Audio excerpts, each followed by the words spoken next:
ታሪካችን የሚጀምረው እጅግ ቅንጡ በሆነውና በብዙ የግል ጠባቂዎች በሚጠበቀው በዶን ሉዊስ መኖሪያ ቤት ውስጥ ነው። የዶን ሉዊስ የረጅም ጊዜ ቀኝ እጅና ታማኝ አገልጋይ የሆነው ፋቢዮ አደገኛ ከሆኑ የማፊያዎች ሕይወት ሙሉ ለሙሉ መውጣት እንደሚፈልግና በስራ አጋጣሚ የያዛቸውን የወንጀል መረጃዎች ሁሉ ለዶን ሉዊስ ሊሰጠው እንደሚፈልግ ይነግረዋል። ዶን ሉዊስ ፋቢዮን እንደ ልጁ እንደሚወደውና እንደሚያምነው ነግሮ ማስረጃዎቹ ምንም አይነት ቅጂ እንደሌላቸው ይጠይቀዋል። ፋቢዮን መልሶ እሱም እንደ ወላጅ አባቱ እንደሚወደውና ማስረጃዎቹ ምንም አይነት ቅጂ እንደሌላቸው ይነግረዋል። ዶን ሉዊስና ፋቢዮ ስላሳለፉት መልካም የአጋርነት ጊዜ ሁሉ መታሰቢያ ይሆን ዘንድ ጽዋቸውን ያነሳሉ። መልካም ምኞታቸውንም ከተለዋወጡ በኋላ ለመጨረሻ ጊዜ ይሰነባበታሉ። ፋቢዮ ከዶን ሉዊስ መኖሪያ ቤት ውስጥ እግሩ ሳይለቅ ዶን ሉዊስ ማርኮ የተባለውን አጋሩን ፋቢዮን እስከ ወዲያኛው እንዲያሰናብተው ይነግረዋል። ቀድሞውኑ በዶን ሉዊስ ሞት እንደተደገሰለት የገባው ፋቢዮ የዶን ሉዊስ ቀዝቃዛነት እጅግ በጣም ያበሳጨዋል። ሚስቱንና ልጁን ለማዳን ወደ መኖሪያ ቤቱ ያመራል። ጠባቂዎቹን የቤቱን ዙሪያ በንቃት እንዲጠብቁ አዟቸው ወደ ቤቱ ይገባል። ለሚስቱ ለአሊሲያ ያ የፈራው ቀን እንደመጣ ይነግራታል። ውስጡ በፍርሃት የተሸበረው ፋቢዮ ለልጁ ለካታሊያ እንደሚወዳት ነግሮ ከአንገቱ ላይ አውልቆት የማያውቀውን ሐብል አውልቆ አንገቷ ላይ ያስርላታል። ሐብሉ እስከዛሬ እሱን ከክፉ ነገር ሁሉ እንደጠበቀው እሷንም እንደሚጠብቃት ይነግራታል። ብዙም ሳይቆይ የዶን ሉዊስ የቅርብ ሰው የሆነው ማርኮና ተከታዮቹ የፋቢዮን ቤት ይወሩታል። የነ ማርኮን መድረስ የተረዳው ፋቢዮ ለልጁ ትንሽ የሚሞሪ ካርድ ይሰጣታል። ምናልባት ብቻዋን የምትሆንበት ጊዜ ቢመጣ ፓስፖርቷ እንደሆነች ይነግራታል።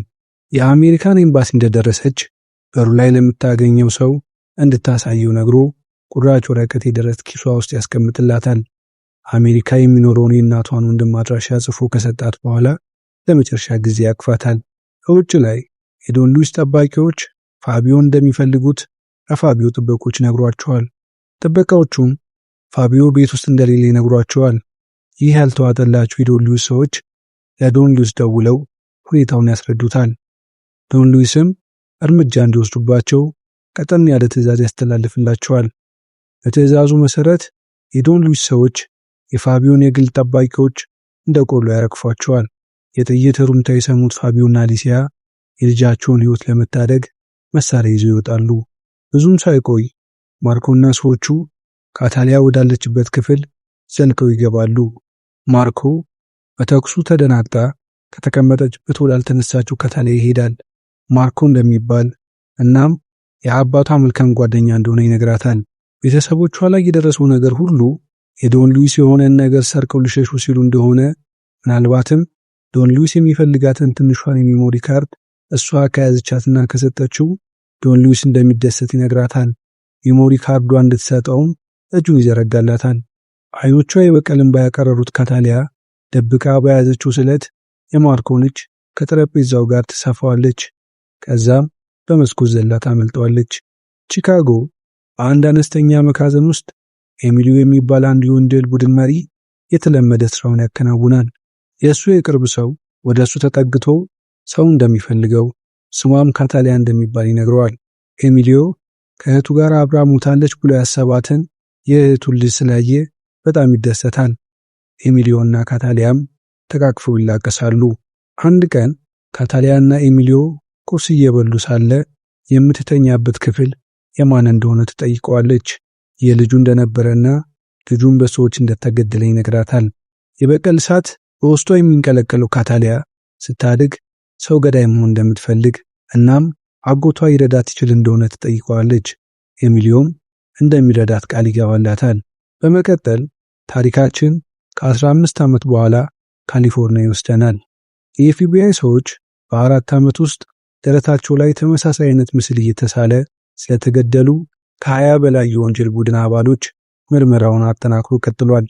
ውጭ ላይ አንዲት መልከ መልካም ለግላጋ ሴት የቆመ የፖሊስ መኪና ትገጫለች።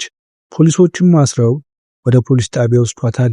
ምንም አይነት የማንነት ማረጋገጫ ሰነድ ባለመያዟ ማረፊያ ቤት እንድትቆይ ያደርጓታል።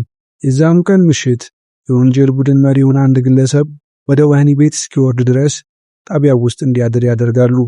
ቀድማ በፖሊስ ጣቢያው ውስጥ ታስራ የነበረው ወጣት የፖሊስ ጣቢያውን የደህንነት ስርዓት እንዲበላሽ በማድረግ ወደ ወንጀል ቡድን መሪው ክፍል ትገባለች። ሸሚዙን እንዲያወልቅ ካዘዘችው በኋላ ትገድለዋለች። ከዛም ደረቱ ላይ የካታሊያ አበባ ስዕል ትስልበታለች። ዶን ሉዊስ ይህ ሁሉ ሰው ሲገደል እየተሳለ ያለው ተመሳሳይ ስዕል ለእነሱ እየተላከ ያለ መልእክት እንደሆነ ለማርኮ ይነግረዋል።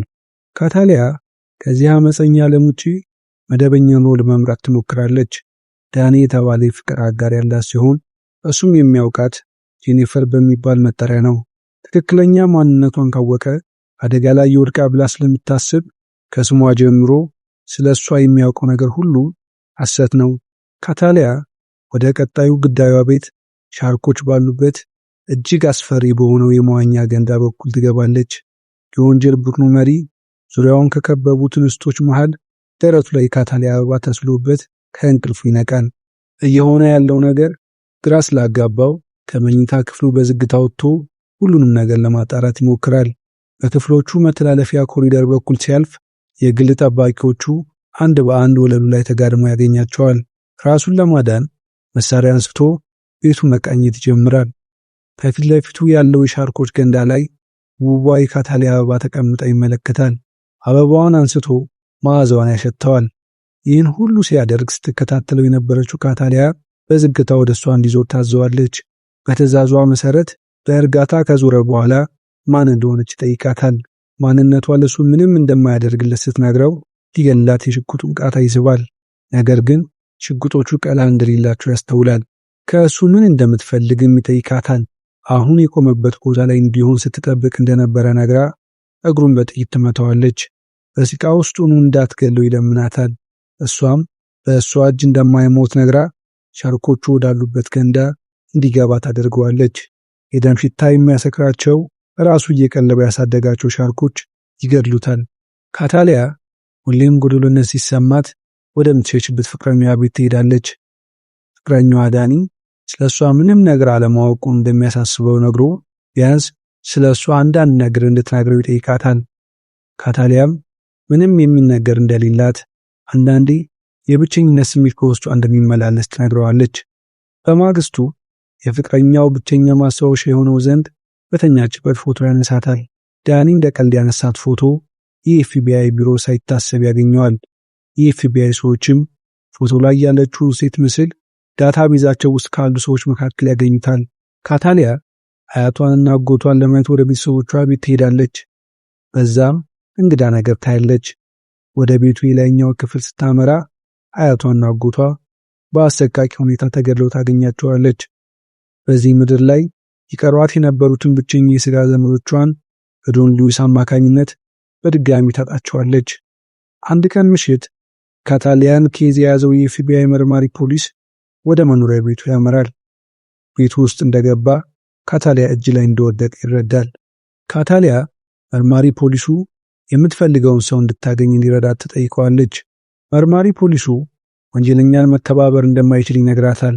እሱ ወንጀለኛ ብሎ የሚጠራ ልጅ በአንድ ወቅት ሰው የመግደል ሐሳብ በውስጡ የሌለ ቆንጅዬ ልጅ እንደነበረች እናም ፊት ለፊቷ በግፍ ሲገደሉ ያየቻቸውን የቤተሰቦቿን ገዳይ ለመበቀል ስትል ሰው መግደል እንደጀመረች ነግራ ዶን ሉዊስን ለማግኘት የማያግዛት ከሆነ የቤተሰቦቹ ቀብር ላይ እንደሚገናኙ ዝታበት ትወጣለች።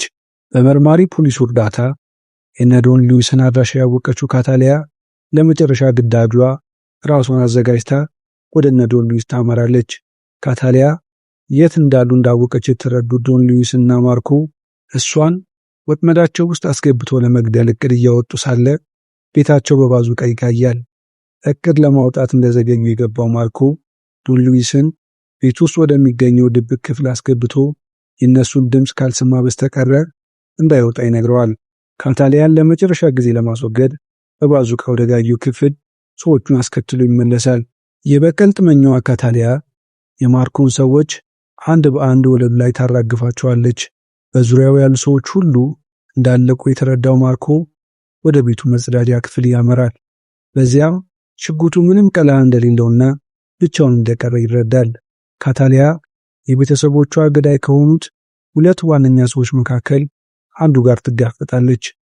የዋዛ ያላይደለው ማርኮ ካታሊያን መሳሪያዋን አስጥሎ የእጅ በእጅ ትግል ይገጥማታል። ከብዙ አድካሚ ትግል በኋላ ለዘመናት ስታፈላልገው የነበረውን የቤተሰቦቿን ገዳይ ወደዚያኛው ዓለም ትሸኘዋለች።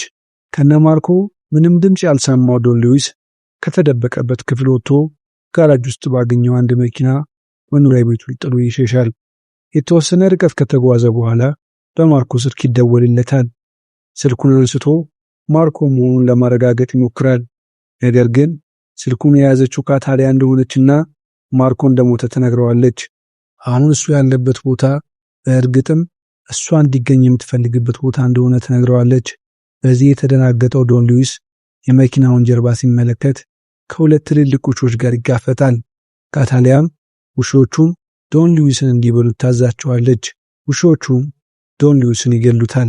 የካታሊያ የ15 ዓመት የበቀል ሸክም ለመጨረሻ ጊዜ ከትከሻዋ ላይ ይወርዳል።